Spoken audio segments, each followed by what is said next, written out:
Hello बच्चों, let's read out a question first. n जो कि ग्रेटर देन इक्वल्स टू 5 है. Persons are sitting in a row. Three of these are selected at random. The probability that no two of selected person are together is. So यहाँ पर देखिए n जो कि greater then to 5 होगा, यानी 5 से छोटा तो हो नहीं सकता. ठीक. तो n नंबर ऑफ पर्सन ये क्या करते हैं, सिट करते हैं इन अ रो, जिसमें से हम 3 पर्सन को रेंडमली सिलेक्ट कर लेते हैं. सो हमें फाइंड आउट करना है the probability that no of two selected person are together. यानी कि हमने जो भी पर्सन सिलेक्ट किए हैं वो ऐसे सिलेक्ट किए हैं कि दो बाजू बाजू के नहीं होंगे. सो उसके लिए क्या प्रोबेबिलिटी हो सकती है वो हमें यहाँ पर फाइंड आउट करके निकालनी है. सो स्टार्ट कर दिया हमने सोल्यूशन से. But before of its let's talk about the key concept which we are going to use here for this question. सबसे पहले तो कॉम्बिनेशन का फॉर्मूला लगेगा कि n नंबर ऑफ थिंग्स में से r नंबर ऑफ को सिलेक्ट करना हो. सो n factorial divided by n minus r factorial multiply bye r factorial, ये फॉर्मूला लग जाता है. सिमिलरली प्रोबेबिलिटी का फॉर्मूला तो सभी को पता है.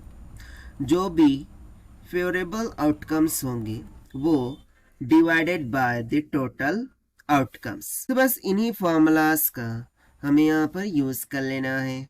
सो लेट्स सपोज के 1 2 3 4 5 6 7 8 9 10 ऐसे अप टू डैट डैश कहाँ तक के ऐसे n स्पेसेस हैं. मैंने एक यहाँ से उठा लिया, एक यहाँ से उठा लिया, एक यहाँ से उठा लिया. सो लेट्स से कि यहाँ से मैं अल्फ़ा उठा रहा हूँ, यहाँ से बीटा, यहाँ से गामा, से यहाँ से डेल्टा. इस तरीके से मैं नंबर्स को क्या कर रहा हूँ, यहाँ से पिक कर रहा हूँ. ठीक है, यानी कि मैं कितने 3 नंबर्स को सिलेक्ट कर रहा हूँ रैंडमली. सो उसके लिए रिक्वायर्ड स्पेसेस कितनी हो जाएंगी, 1 2 3 and 4, that is alpha beta gamma and delta. ठीक है.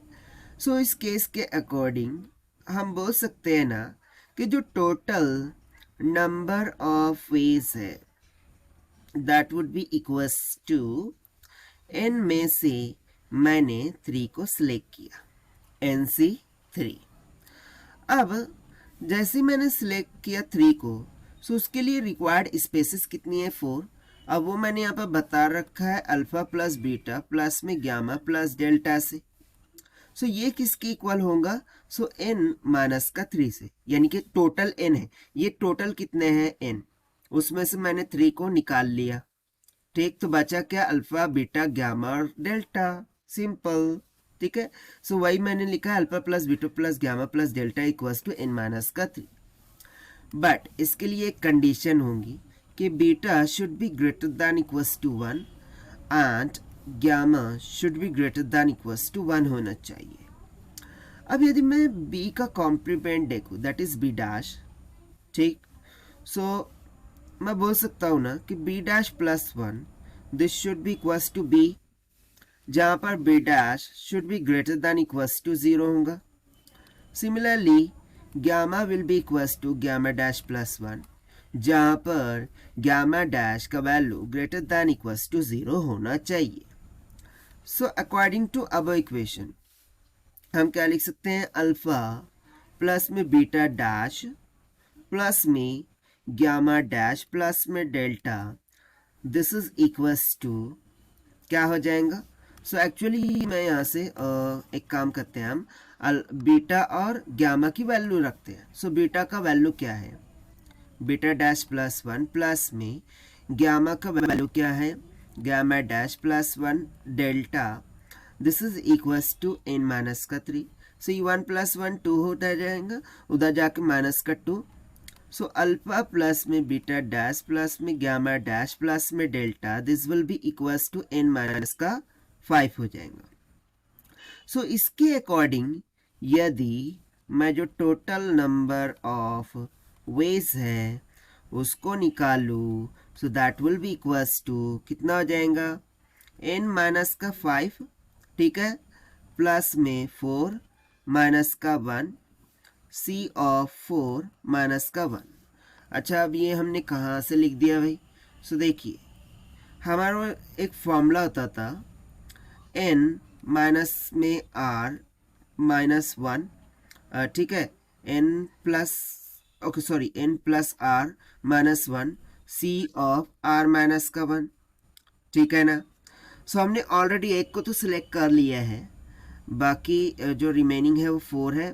सो यहाँ पर हम आर का वैल्यू क्या रख रहे हैं 4, और जो एन का वैल्यू है वो हमने एन माइनस का 5 रखा है, बस सिंपली, बस और कुछ भी नहीं किया है।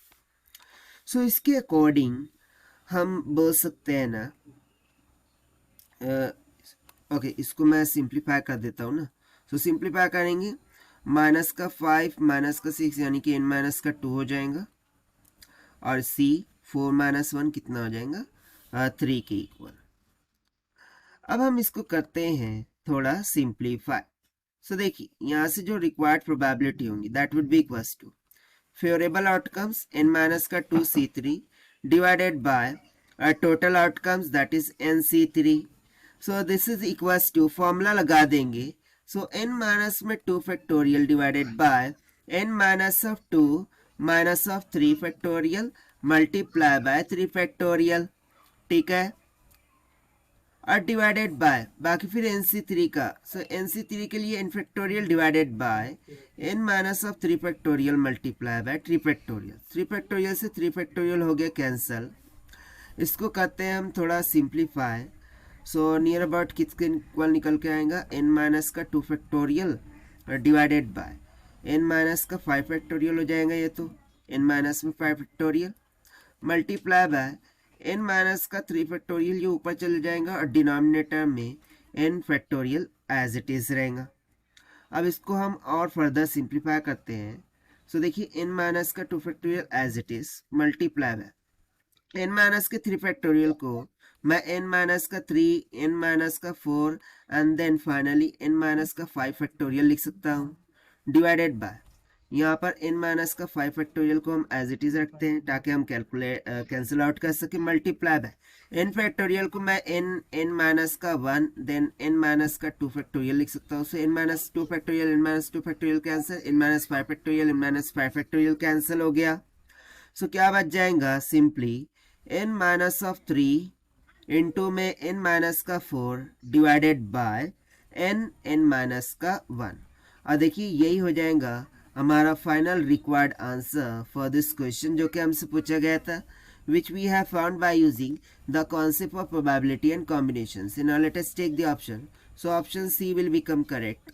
Now if you see, so यहाँ से जो option A है वो भी correct होगा. Now how option A will be correct? So see here, n minus 3 P2 को मैं क्या लिख सकता हूँ, n minus 3 factorial divided by n minus 3 minus 2 minus 5 हो जाएगा, n minus 5 factorial multiply by n पे 2। सो इसको पहले डिवाइडेड में लिखते हैं।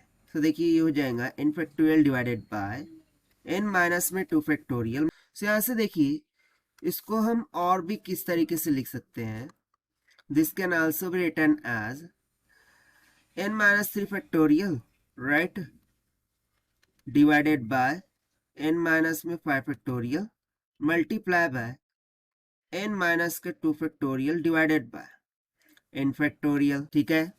सो this is nothing but similar to the case which we have solved here, ठीक है। And according to that we can say कि ऑप्शन ए भी यहाँ से क्या होगा, करेक्ट होगा।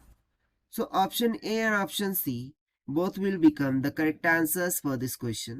So this is the required solution. I hope you understood it well. Best of luck. Thank you.